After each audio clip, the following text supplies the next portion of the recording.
What's up you guys, welcome back to my channel. My name is Jenny and I'm that props girl.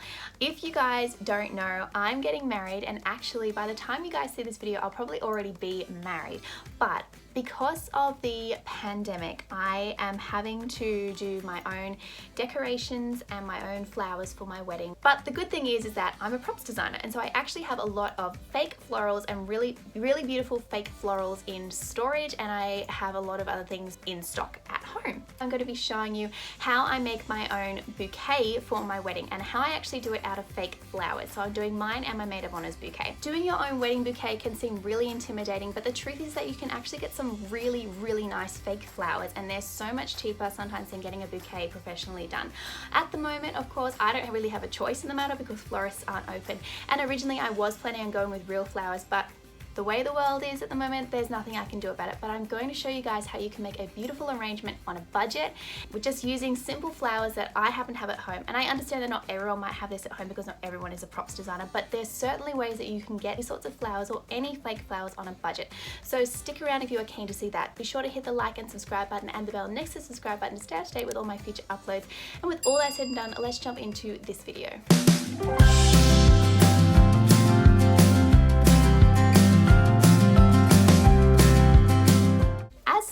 A lot of fake flowers both in theatre and in decorating at home, there's certainly a difference in quality in where you buy your flowers.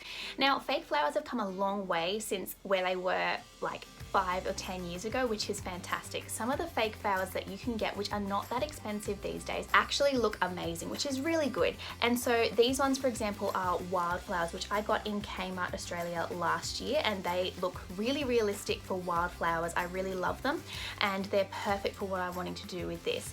This lavender as well looks very realistic. It's from the Reject shop in Australia, and these were not expensive at all either. Now, of course, if you're wanting to get silk flowers or anything like that, you can buy them online, or you can also buy them from places like Spotlight if you live in Australia, and they're also really high quality, but of course the price point on those is a little bit more. So you just have to work out sort of where your ratio is of how much you want to invest in your fake flowers. Of course, the ones that cost more often last longer. So for what I do, depending on when I'm in theatre, sometimes I'll buy cheaper ones knowing that they won't last as long, but they'll get me through a show or a couple of years of shows, and then I'll have to replace them over time. But then some of my more expensive ones will last me a great deal longer. So you just have to sort of make that call. But in terms of a bouquet, I'm going with a wildflower look. I just want it to look like I've literally just gone outside and grabbed some flowers. And so these ones are perfect, as are the matching white and cream ones, which again I got in Kmart last year in 2020. I don't know if they still have them, but you should be able to find something similar online if you're wanting to do an exact replica of this bouquet. As I said, I got the lavender in the Reject shop in Australia, and these are my statement ones to go in the middle, and I got these actually from Bunnings Warehouse, and I love the Banksia in the middle, and so they're really a nice sort of natural Australian bunch. One of the things to note with fake flowers is that they often come in odd shapes. Like they may come just straight up and down like this, and that's not going to help you because like if you just put that in a vase, it's not going to look fancy at all. So you really need to go in and fluff them like you would with a Christmas tree, or bend them into shape. But that's the really great thing about fake flowers, is because most of them have got wire in them. They're pretty good with bending around certain shapes. So all of a sudden you've gone from a boring sprig of flowers into making it look a lot more realistic. And I think that's a really big mistake that people often do when they're working with fake flowers, is they don't fluff them, and so it's really obvious that they are fake when you're looking at them. So instead of having this sort of thing, which is very much, you know, straight up and down, this looks like you've kind of just grabbed them and sort of pulled them together in one. As I said, this is our statement piece. Now these are from Bunnings Warehouse, as I said, and these are sort of a combination of fabric and plastic. So these leaves are fabric, and then there's a couple of other plasticky ones in the back here, but these were actually a little bit more expensive. I think these might have been about $24. I'll put it in the comments down below how much these were, and I got 2 of them because I wanted one for my maid of honor as well. So I'm going to start with my bouquet and then we'll make hers. So I'm going in with untangle them. I'm going in with these purple wildflowers, and I'm just going to sort of fluff them a little bit. These kind of work nicely together though, and I'm going to just start popping them around the outside. And so I like, when I'm doing arrangements of flowers, I like to sort of place them approximately where I think is a good spot, and I'll probably change them as we go, but I'm going to use 4 of these, I think, maybe 6. I'm going to start with 4. And so you can see we're starting to see them come out like this. So where your centerpiece one is, you don't want to go too much higher above that, otherwise it's going to pull focus. So I want my Banksia to really be the centerpiece and the hero flower of this arrangement. So I'm making sure that these sprigs of lavender, yes, they extend above, but it's only the lavender that really goes up and above, because I still want this to stand out and be the focal point in the center.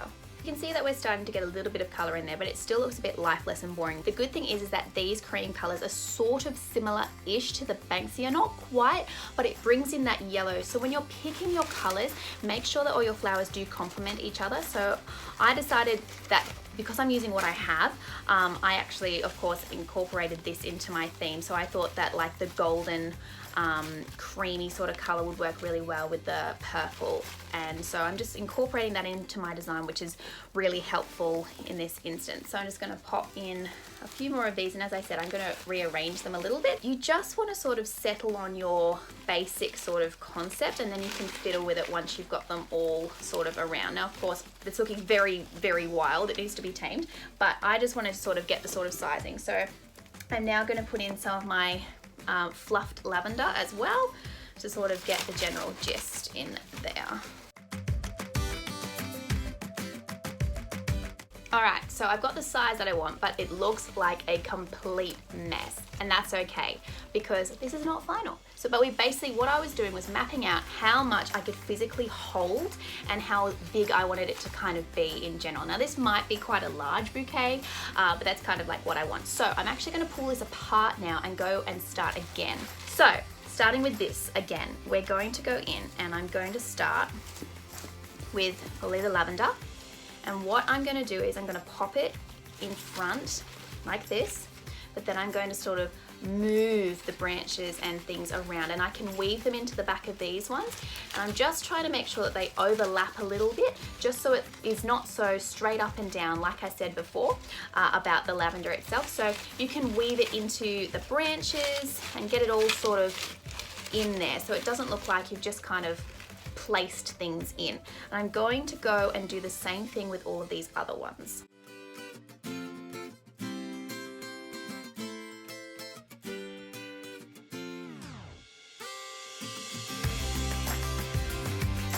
Actually pretty happy with that, and that's less than I originally had in this, but it's a really nice size, I think. And so you can see that it's quite balanced all the way around. So we've got our wildflowers over here on the side, we've also got an array of wildflowers over here, and then in the front we're not covering up our centerpiece too much.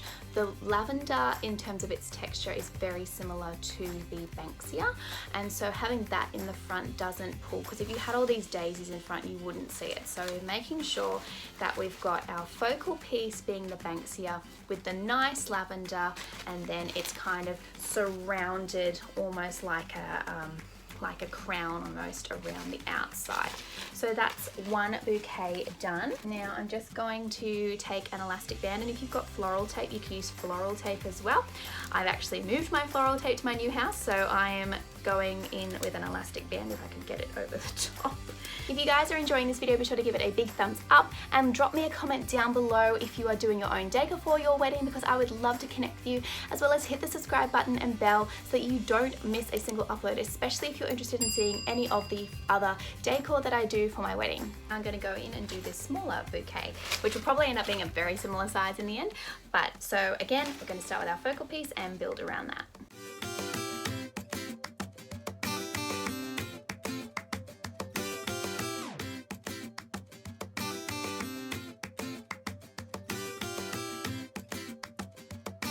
So this one is a little bit different. I didn't put as much lavender in the front of this one. I just left it a little bit more green. And this has got a few more muted tones, and then this one it's just a tad brighter, though you can't really see. They are different, but again, I didn't want them to look 100% identical. This has got a lot more of this lovely, like spindly greenery, which is great for that sort of, I've just gone into the meadow and picked them look, which is what I'm going for. So I really love these. So now I'm just going to take some white ribbon, and I'm just holding it in place around this, and I'm going to pull it really tight and then wrap it around there. Now the friction will keep it in place. and I'm going to pop a little bit of hot glue on there, and then I'm going to wrap it back over it and then bring it back down like this. And then I'm just going to pin that last bit in there with a little bit of hot glue, and that is just to hold the bouquet together. I don't want to do the whole thing in white because, again, I've just picked them from outside look, but that will at least keep them together, and it'll be a little thing to hold on to as well. So there we go, we have two beautiful now wrapped bouquets, and I love the look of them both. They are perfect for the vibe I'm going for on the wedding day. If you guys are keen to see any more videos on how I do my own decoration for the wedding, then hit that subscribe button and bell so that you don't miss any of my videos coming up, because I'm going to be doing a full rundown of how I do my own arbor and how I do all the decorations for my small wedding. The funny thing is that I've actually always wanted to do my own decoration and flowers and hair and makeup and everything for my wedding, because you guys would know I'm such a DIY person. And so because of Australia's lockdown at the moment, we were kind of like forced into this, because you can't have a makeup artist and you can't have all these things. I'm like, well, I'm just going to do it myself. So for our micro wedding, is what the government is calling it at the moment, I'm doing it very DIY style. If you guys are keen to see anything further about how I do my own decorations and how I do all of it by myself, feel free to follow me on Instagram, because I post a lot of it over there. So I hope you guys enjoyed this video. Be sure to give it a like if you did, and comment down below any thoughts that you have. Let me know in the comments down below if you are doing your own decor for your wedding, because I would love to connect with you. And I will see you guys next time. Bye.